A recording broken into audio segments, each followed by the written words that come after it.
dari Komisi Remaja GK Sumut Medan. Syukur kepada Allah di mana kita dapat bersukacita, dapat bertemu kembali untuk melaksanakan ibadah kita bersama-sama melalui video online ini. Sebelum kita bersama-sama belajar firman Tuhan, yuk kita bersatu dalam doa. Kita berdoa. Tuhan Yesus, Tuhan yang kami sembah, pada hari ini Tuhan kami akan mendengarkan firman Tuhan dalam peribadahan kami bersama-sama. Kiranya Tuhan membuka hati dan pemikiran kami agar kami dapat memahami maksud dari firman Tuhan. Di dalam nama Tuhan Yesus kami berdoa dan mengucap syukur. Amin. Shalom kawan-kawan dari Komisi Remaja GK Sumut Medan. Tema kita pada minggu hari ini ialah grateful yang terambil dalam Injil Lukas 17 ayat 11-19. Bersyukur merupakan ekspresi dari manusia ketika manusia mendapatkan sesuatu. Contohnya adalah ketika ada seorang remaja yang sangat menginginkan handphone ataupun gadget. Dia terus menginginkannya, tapi suatu hari dia mendapatkannya. Ketika dia mendapatkan handphone itu pasti dia sangat bersyukur dan berterima kasih kepada orang yang telah memberi handphone itu. Di lain cerita, ada juga seseorang ataupun remaja dalam kehidupannya tidak mengucapkan terima kasih. Karena mengapa? Karena dia menganggap hal itu merupakan hal yang sudah sepantasnya untuk didapatkannya. Contohnya adalah ketika ia diantar jemput oleh supirnya. Terkadang sebagian orang tidak mau mengucapkan terima kasih kepada supirnya karena dia beranggapan bahwa supir itu sudah digaji oleh orang tuanya, jadi ngapain dia mengucapkan terima kasih. Maka dari itu pada hari ini kita akan bersama-sama belajar mengenai bersyukur dan terima kasih dalam Injil Lukas 17 ayatnya yang ke-11 sampai 19.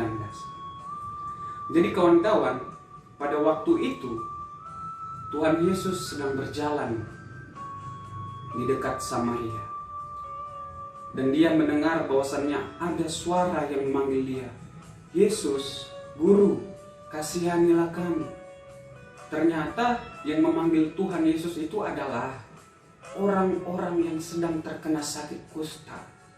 Jadi sakit kusta pada zaman Tuhan Yesus itu merupakan penyakit kutukan. Sehingga orang-orang enggan, takut untuk berdekatan dengan orang yang sakit kusta karena nanti dianggap najis ketika mereka bersentuhan. Jadi orang kusta ini hidup jauh dari permukiman orang-orang yang sehat. Sedangkan orang-orang sehat ini takut ataupun malas untuk berdekatan dengan orang-orang yang sakit kusta. Jadi sangat sedihlah kehidupan orang yang sedang terkena sakit kusta ini. Mereka dijauhkan dari komunitas sukunya dan juga dari komunitas peribadahan mereka di sinagoga. Jadi ketika mereka mendengar Tuhan Yesus, ketika melewati lintasan itu mereka berkata, Guru, Yesus, kasihanilah kami. Tuhan Yesus berkata, menjawab mereka dan berkata, pergilah, jumpailah imam-imam. Jadi apa sih kawan-kawan maksud dari menjumpai imam-imam? Maksudnya adalah ketika orang-orang yang dinyatakan sakit kusta harus bertemu dengan imam-imam. Agar apa? Agar diperiksa. Sudah diperiksa, dinyatakan bahwasannya orang ini sembuh ataupun ditahirkan.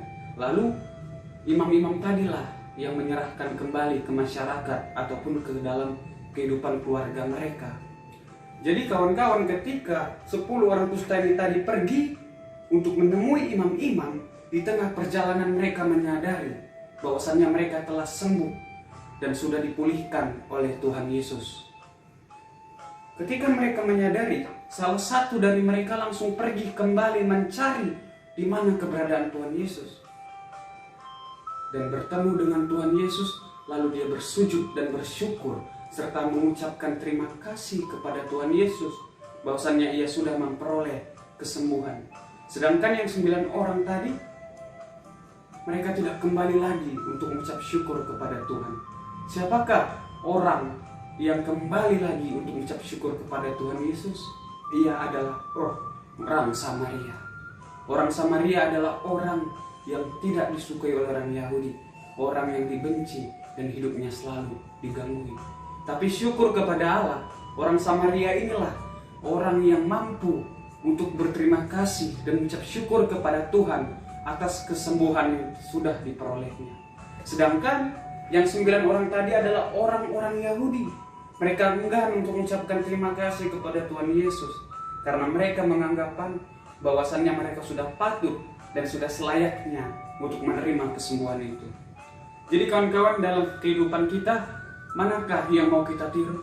Apakah kita mau melihat seperti orang Yahudi yang sudah memperoleh kesembuhan tidak mengucap syukur kepada Tuhan? Atau kita mau meniru orang Samaria yang ketika mendapatkan kesembuhan daripada Tuhan, ia mampu mengucap syukur kepada Allah?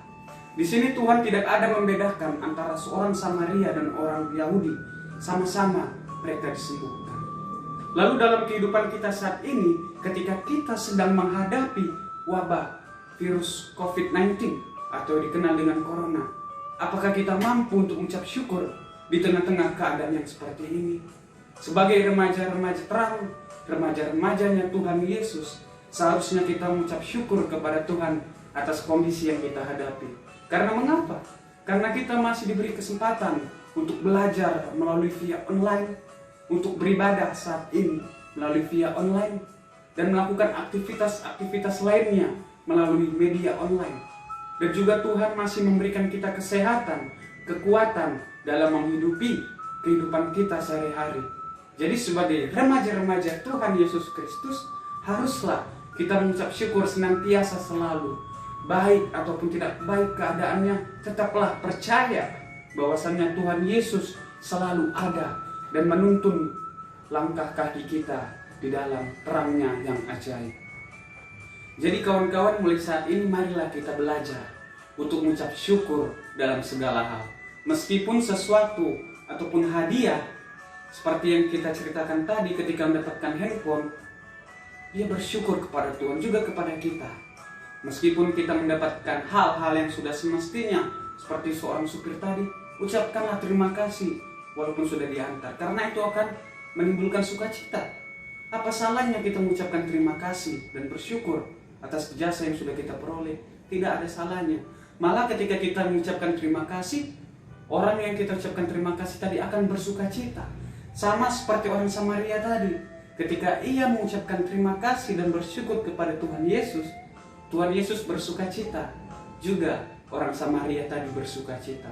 Untuk itu kita belajar untuk selalu mengucap syukur di tengah-tengah kehidupan kita bersama. Amin. Mari kita bersatu di dalam doa. Kita berdoa. Tuhan Yesus, Tuhan yang baik, kami bersyukur ya Tuhan, bahwasannya Tuhan masih mengasihi kami, Tuhan masih menjagai kami, sehingga kami dapat mendengarkan firman Tuhan. Ajarlah kami ya Tuhan untuk selalu bersyukur di dalam kehidupan kami sehari-hari ya Bapa. Ya Tuhan, untuk kehidupan kami seterusnya kami serahkan ke dalam tangan-Mu. Terimalah doa kami nih Tuhan, yang disempurnakan di dalam nama Tuhan Yesus Kristus, yang telah mengajar bagi kami doa Bapa kami.